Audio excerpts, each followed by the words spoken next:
E aí, gente, tudo bem? Sejam bem-vindos e bem-vindas a mais um Café Dialético nessa terça-feira.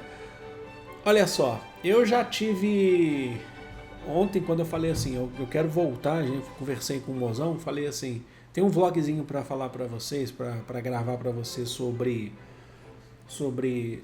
setups aqui, como que eu utilizo a minha gravação e tal, que eu já gravei esse vlog, falta editar. Falei, vamos colocar no lugar do Café Dialético. E Mozão, que tá viajando, não tá aqui, falou pra mim assim, você sabe que o canal hoje é responsabilidade minha e dela.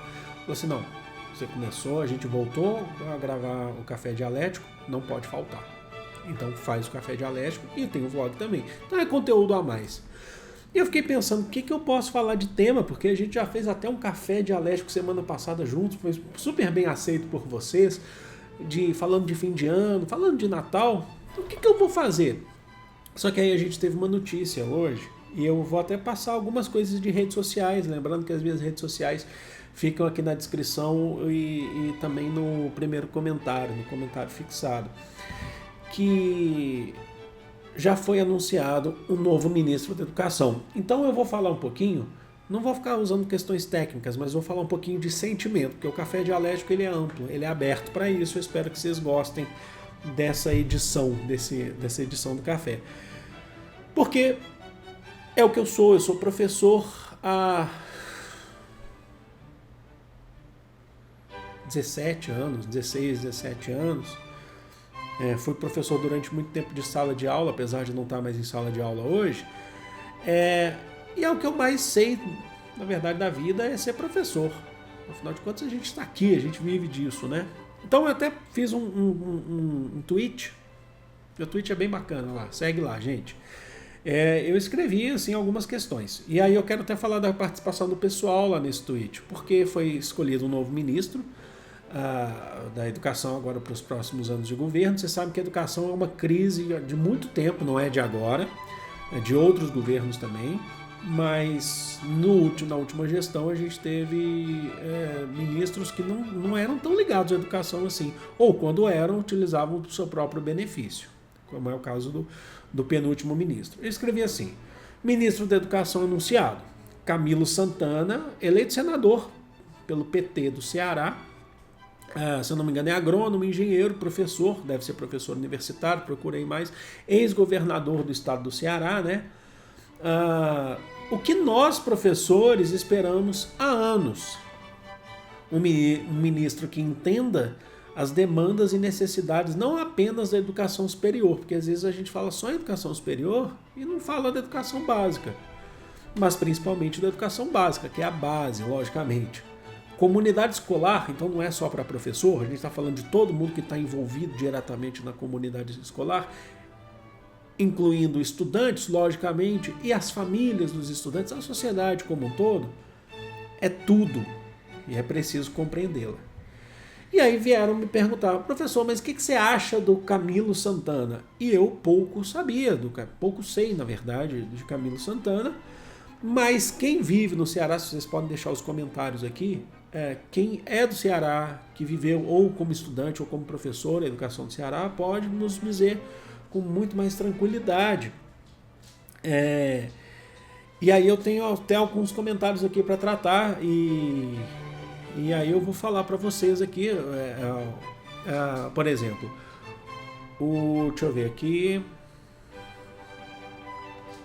o Matheus Falcão, acho que é isso, né? O Matheus Falcão, que é estudante de filosofia, escreveu: sou do Ceará, Camilo é excelente e muito provavelmente vai botar a Isolda, atual governadora, que a Isolda, se eu não me engano, era que estava cotada para ser ministra da Educação, né? Tem muita gente que lamentou o fato de ter mais um homem como ministro da Educação e não colocaram uma mulher, mas parece que ela apoiou o Camilo e tal, né? Como secretária da Educação Básica, já que o PT não aceitou que ela fosse a ministra, tá vendo? Isolda é a principal responsável pelo crescimento do nível da educação do Ceará. Aí eu achei legal também o comentário, um outro comentário, Mavi, acho, né? Oi, professor, eu sou do Ceará, estado que até pouco tempo o Camilo era governador. O que eu tenho a dizer? Ele foi um ótimo governador no que diz respeito à educação, principalmente a básica. Ele desenvolveu o sistema de escolas em tempo integral que está sendo ampliado para todas, além de criar as escolas profissionalizantes de tempo integral, com cursos voltados ao mercado de trabalho, estágios e etc. Teve gente que criticou, falando que ele nunca fez nada relevante. Deixa eu ver aqui. A Rosalie escreveu assim: sou do Ceará. Não poderia estar mais feliz com essa nomeação. O Camilo e a Isolda melhoraram muito a educação pública do Ceará. Ampliaram o sistema de escolas integrais no estado, criaram o CCI, Centro Cearense de Idiomas, para alunos de escolas públicas. Fui aluna, então ela fala uma experiência que ela foi aluna. Ampliaram e criaram escolas no padrão MEC de ensino para as estaduais e municipais, criou um projeto que dá premiação em dinheiro e computadores para alunos que se saem bem no SPA-EC, enfim. Podem confiar que ele é bastante capacitado. Bom, eu estou pegando alguns comentários aqui, porque eu realmente eu não tenho o que dizer do novo ministro.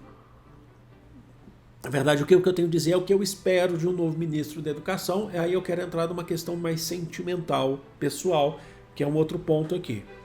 Vocês devem ter visto no título aí também, né? A gente espera que a gente tenha, lógico, a gente está sempre esperando que a gente tenha uma educação de qualidade, uma educação que valorize a comunidade escolar, não só os professores. E aí vem o meu outro tweet, eu estou lendo bastante, eu sei, mas é porque eu quero situar vocês, contextualizá-los. Foi o que eu escrevi logo depois de um tweet, que é sobre isso, independente de qualquer que seja um ministro, um novo ministro. Um professor de educação básica vive um tipo de solidão que poucas pessoas entendem. Isso é real. Ele vê o descaso com o abandono da escola, mas ele está numa posição de interlocutor. E quando está de mãos atadas, todo o ônus é jogado em suas costas. Ele vê essa posição de abandono, mas ele é o interlocutor. Mas todo o ônus, fala assim, a culpa é sua, é jogado em suas costas, historicamente no Brasil. Aí vem a sensação terrível de estar só. E eu não quero... Esse não é um vídeo triste, tá? Mas acho que quem é professor sabe dessa solidão, porque eu tive comentários aqui também, muitos comentários, muitos não, mas comentários bem interessantes. Por exemplo, o Matheus falou assim, no final do ano, com os conselhos finais de lançamento de notas, isso fica ainda mais evidente, dando um exemplo para vocês. É uma sensação de solidão mesmo. É uma sensação de que você não é inimigo de ninguém da comunidade escolar enquanto professor. Eu não leciono há muito tempo, eu fui professor de ensino básico, não leciono há muito tempo, acho que deve ter uns 4 ou 5 anos que eu não entro numa sala de aula mais, mas eu posso falar do tempo que eu vivi anos em sala de aula. É por uma questão de opção, uma questão de saúde que eu não entro em sala de aula, ou seja por saúde mental ou física também, por conta do meu problema de hérnia de disco, mas vocês sabem também que eu construí minha carreira muito como professor pré-vestibular, cursinho e tal. Mas enfim, não é sobre mim. Eu quero só usar o meu exemplo. Eu tinha uma sensação de solidão que quando eu entrava na escola, a minha voz não poderia ser ouvida, ela não era ouvida por ninguém. E aqui eu não estou procurando culpados dentro da comunidade escolar, porque eles eram tão vítimas quanto eu dentro desse sistema. É o sistema que é o que a gente chama de escola presídio, que joga o estudante dentro da escola, joga o professor dentro da escola, os profissionais. Você tinha profissionais maravilhosos dentro da escola, o que a gente chama de profissionais em educação, então não é só o professor, tá? Então a tia da cantina é uma profissional em educação. Da portaria também, vocês entendem? Muitas vezes eles tinham desvio de função dentro da escola, na experiência que eu tive, que teve muito assédio moral dentro da escola, não vou ficar entrando em detalhes. Eu lembro de que em horários que eu conseguia ter um mínimo assim, de horário vago, eu gostava de ficar sozinho para refletir sobre a vida. Havia uma sensação de que parece que jogavam-se uns contra os outros ali. E se está assim, a culpa é do professor. Se está assim, a culpa é do professor. E eu até recebi notícias. Parece que os estudantes eram os que mais entendiam a gente. Realmente, A gente não estava em lados opostos. A gente tinha funções diferentes, mas não em lados opostos. Mas há uma sensação de solidão, de que aonde que eu vou chegar enquanto professor? Eu estou aqui trabalhando. Eu lembro que quando você tinha aposentadoria de professores, eu lembro de uma específica de uma professora que aposentou em um dos seus cargos. Ela tinha 2 cargos, de manhã e à tarde. No cargo da manhã ela aposentou. Foi uma festa tão emocionante na sala dos professores. Mas foi tão emocionante, ela chorando, falou, pô, se eu cheguei aqui, eu consegui aposentar, passei por tudo isso. Não é que o meu objetivo é aposentar, mas é porque uma hora você cansa, você fica cansado, você fica destruído. E aí, eu quero até trazer mais uma leitura aqui para vocês, exemplo aqui, acho que é um exemplo bem interessante, que foi, o Gabriel falou assim, e realmente está só. Como professor, vejo que a relação da sociedade brasileira com a educação pública é de cinismo, palavras ao vento, falsa preocupação e reconhecimento vazio. É exatamente isso. Eu acabei de ver o comentário, eu não tinha visto esse comentário antes. Uma pessoa que eu admiro demais, é a professora a Keila. Né? E aí eu peço permissão para a Keila para até dar o print do tweet dela. Ela retuitou com comentários que eu escrevi, ela comentou, e eu, assim, é uma pessoa que eu admiro muito, mas muito, assim, a representatividade dela. Ela é um grande exemplo para mim, acho que para muita gente. Ela retuitou o que eu falei, o meu retweet, acrescentando, que eu achei fundamental.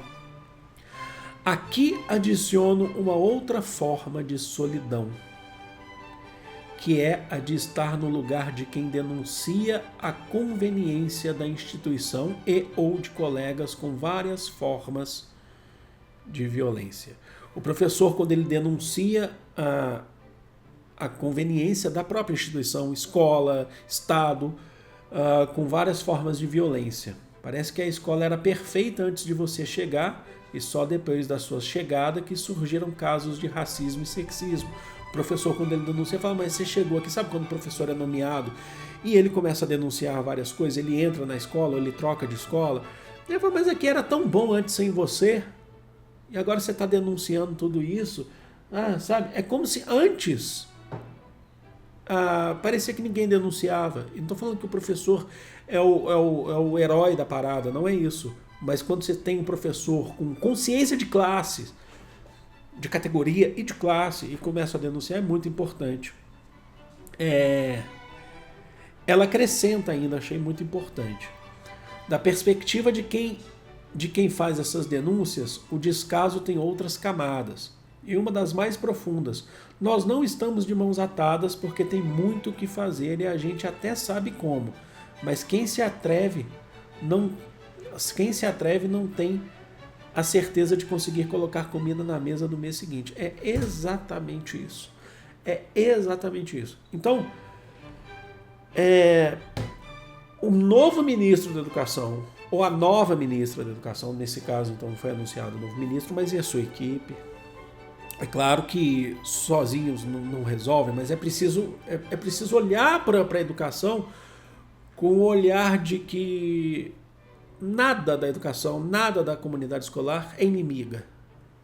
A gente tem que caminhar junto e tem que construir junto. Mas o novo ministro da Educação, ele tem que lidar com a solidão dos professores e professoras. Ele tem que saber lidar com isso. Porque eu já contei essa história mais de uma vez, eu não vou ficar entrando, não é um vídeo triste, é um vídeo de esperança, na verdade, tá? Só que na esperança a gente relembra muitas coisas. Mas eu abandonei a educação básica, eu já falei isso aqui outras vezes, me dediquei só a cursinhos e pré-vestibulares e tal, que é o meu caminho de fato, é por onde eu me acho, mas eu saí por conta de saúde mental. Eu não dava conta, a minha vida financeira começou a desmoronar, minha vida pessoal começou a desmoronar, e era um sentimento de solidão que hoje eu não sinto mais, mas eu senti, e quando eu lembro disso, quando eu escrevi esse tweet falando da solidão, eu fui lembrando de cada ponto, de cada caso. Eu lembro de, num desses momentos, andando pela escola, num horário vago, que eu falei, eu preciso arejar a cabeça, eu fui num parquinho, sentei lá um pequeno teatro de arena que tinha, peguei meu celular, na época nem era um smartphone, mas era um dos primeiros, né? E eu postei no Facebook, eu nem tenho mais, né? Mas eu postei falando o quanto que eu me sentia só. Eu lembro dessa imagem e tal. Eu lembro que no final da noite, minha mãe me perguntou, que ela leu isso e falou: Pedro, você tá bem? Porque você não tá bem. Você foi muito forte o que você falou. Eu falei: eu me sinto só, eu não tenho pra onde correr, eu não consigo achar luz no fim do túnel. Eu quero fazer projeto, eu quero fazer um monte de coisa aqui com a educação. Não sozinho, logicamente, mas eu quero propor que a gente pense e ninguém me escuta. E eu acabava tendo uma sensação de solidão. E aquela ideia de quando chega o final do ano, e aí vem os conselhos de classe e tal, eles te isolam cada vez mais. Eu lembro que quando ia a diretora de ensino de uma regional, ela ia muito mais para apontar dedo na cara dos professores que estavam ali reunidos em volta dela, cobrando resultado, porque afinal de contas muita gente acha que escola, que educação é resultado, e é resultado prático e em quantidade e não em qualidade. E aí eu sofria demais. É tudo que eu não quero, é uma educação que só pensa em quantidade. Quantidade eu quero em acesso. Em acesso, as pessoas terem acesso e o direito de escolher, de optar, de ter os seus, né? Mas é preciso ter qualidade na proporção da quantidade também, tá bom? Gente, é isso. Ficou mais um desabafo aqui, mas a gente tem esperança, né? Eu espero que vocês tenham gostado. Deixa aqui nos comentários. E se você for do Ceará, ou se você conhece mais a política, ou como que foi o sistema educacional, como a sua contribuição sempre é muito bem-vinda. Assim como de todo mundo que está aqui, tá bom? Com críticas, sugestões, sempre com muito respeito. Vou ficando por aqui. Eu nem terminei de tomar o café. Deixa eu dar aquela golada final. Tem mais. Bom, agora sim, eu vou ficando por aqui. Eu amo vocês, de todo o coração do mundo. Um grande beijo. Fui!